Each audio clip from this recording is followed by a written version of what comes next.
Welcome to the Leadership We Need Now, a space where we talk about kind, caring, and courageous leadership.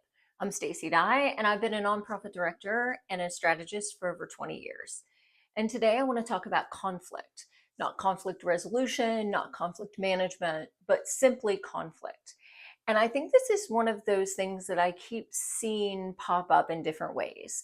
And conflict for me has always been something really healthy in my life where we can talk about our ideas, talk about our feelings, talk about our emotions, the why of things, and understand that someone can't see things exactly the way that you do, someone can't feel exactly the way you feel about something, and that really, truly, the only person that feels exactly like you do is you. And so when I hear organizations or I hear leaders talk about conflict resolution or conflict management, it sometimes leads me to believe that they're trying to escape the conflict conversations or remove those from the process. And I think that conflict in itself has been given a bad rap.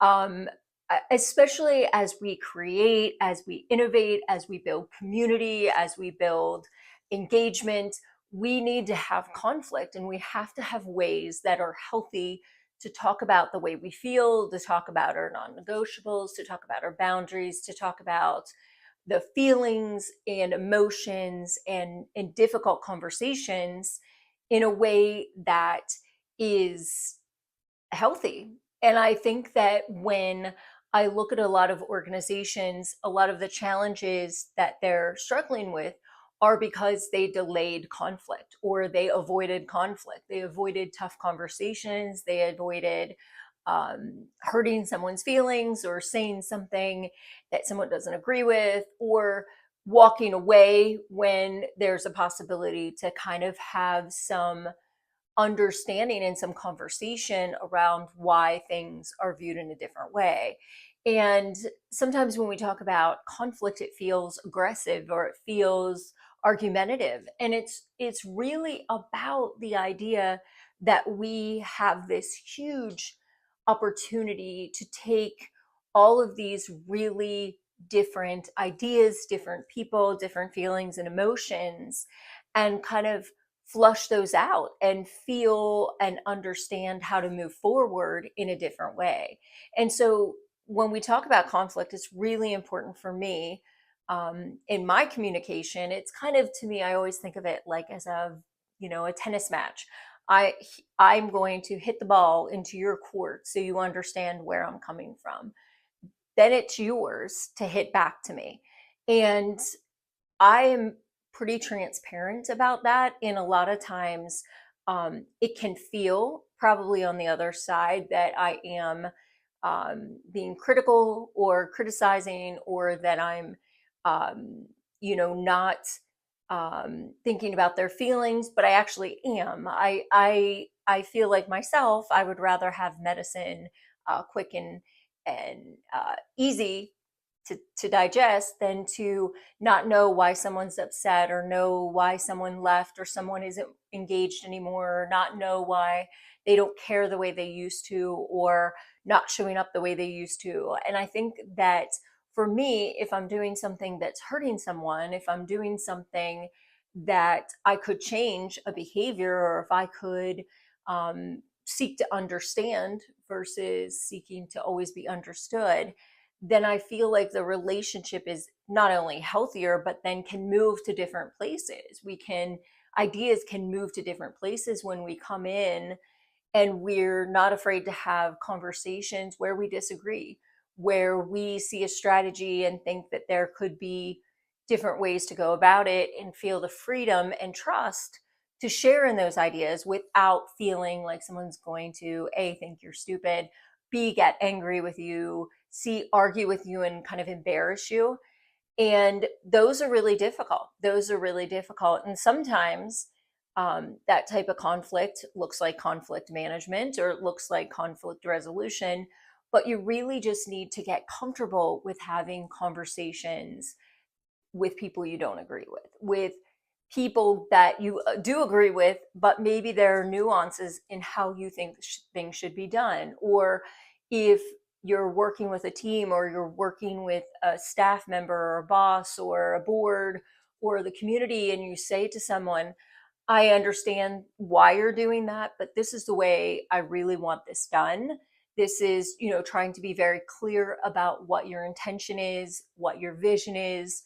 Um, and 90% of the time, people come back with, the saying that they just want to be helpful, and that's how they saw that you wanted them to help you. So it's not anything that they even disagree with. It's just that they didn't understand that the communication breakdown happened, and the project or the idea wasn't able to move forward because you were looking at two different things, two different ways.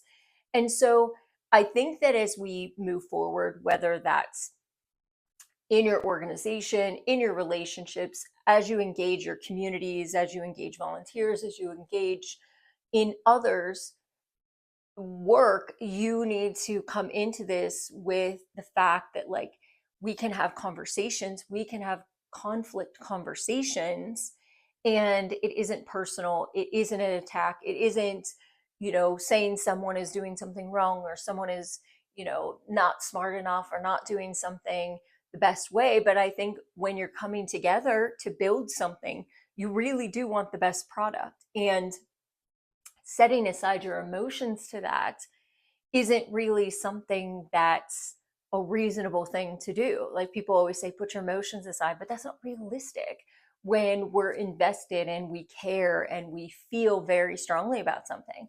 But what you can do in conflict situations is really step back and say, what do I need to understand? What do I need to understand about where they're coming from? What do I need to understand about why I feel so strongly about this? What do I need to understand about everyone sitting at the table and their strategies? And sometimes there can be resolution. One person wins, everybody's happy. One idea wins, everyone's happy. But most of the time, there are hard feelings, there's resentment, there's negative, reactions. And so as you build a team, just thinking about having these healthy conflict conversations is going to be so important as you build something, as you grow something, as you develop something. And that doesn't mean that everybody has to listen to the person at the top or in the front or, in the center. It means that if we have shared communication about how we want to have these conversations, that it comes from a place of mutual respect, of understanding that we have shared values, that we have a shared idea of wanting to do something right, better, and with the intention of doing good, then I think that we can have different types of conversation where people still stay engaged, still stay excited, and can feel heard, and also can listen around them in a different way. And so it's not that I think there should be more conflict resolution conversations or conflict management conversations. I think there should be more conversations about conflict, and how it isn't a dirty word, it isn't a negative word, it isn't a cruel word. It's a word where it has been given like a strange definition.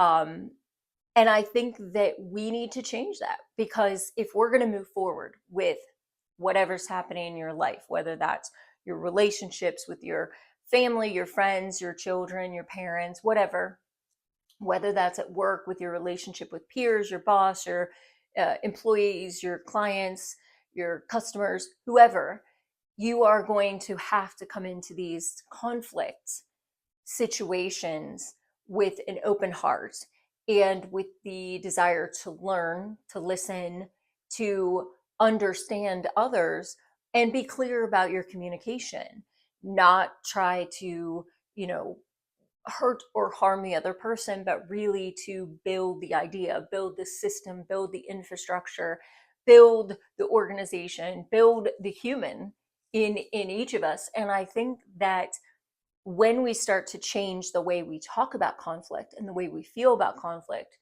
the world will look a little different. And so I appreciate all of you listening and considering this thought. And please like, share, subscribe to our channel, because that is the way we can get the word out and the conversations changed and the type of leadership we're all looking for to kind of move in that direction. And so I appreciate all of you, and I'm thinking of all of you. And remember, conflict isn't a bad word. It's the word we need to move forward in whatever we're doing.